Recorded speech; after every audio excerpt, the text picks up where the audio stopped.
I'm Jessica. This is my persuasive speech, and here's my audience. Everybody on Discord.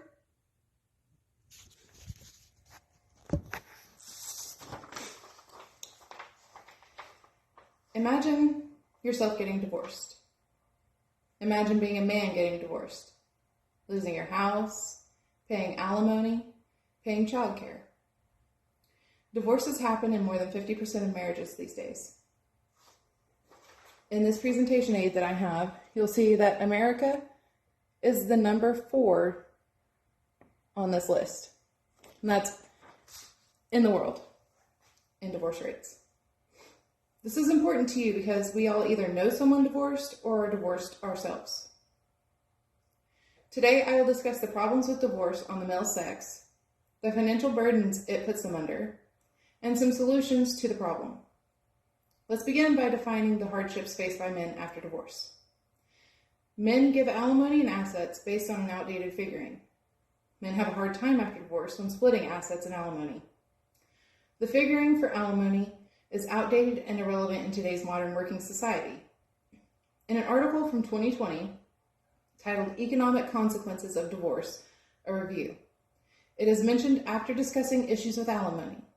A second issue that must be addressed is the way in which income is measured. Most studies use data on household income rather than on individual income. Mordelman's reasoning for this approach is that it makes more sense to get an estimate of disposable income rather than of earnings from labor. Men often must give up their houses, co-owned with a former spouse, give up a percentage of their paychecks, along with providing any necessary child support and care. Now that you know more about the splitting of assets and alimony, let's talk about what happens after divorce settlements are finished. Men face financial insecurity after divorce, while women often end up thriving and have plenty of employment opportunities. Men traditionally have been the money earners in a relationship. In an article titled The Effects of Divorce on Men's Employment and Social Security Histories, when gender roles in society are traditional, men take on the role of breadwinner, while women take care of the home and the children. Women work much more now than in previous decades, with women earning nearly as much as men or more. Employment opportunities are everywhere, and alimony is not as necessary anymore and should be abolished. Now you know the cause of the problem, we can look at some solutions, and there are a few solutions to start fixing this problem.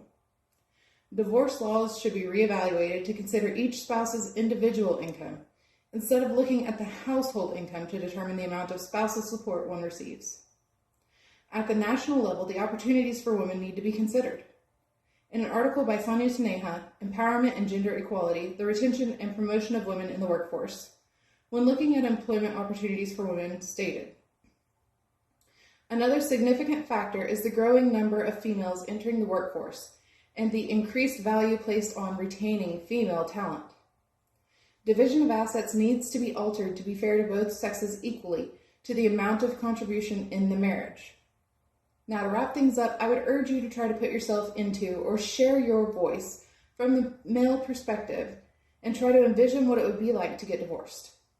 Today, I discussed men's alimony and asset obligations after divorce, their financial insecurity after divorce, and solutions to promote a more fair divorce that better reflects today's society climate. I ask you to sign this pledge calling for an evaluation of divorce ethics and financial reform of divorce. Thank you.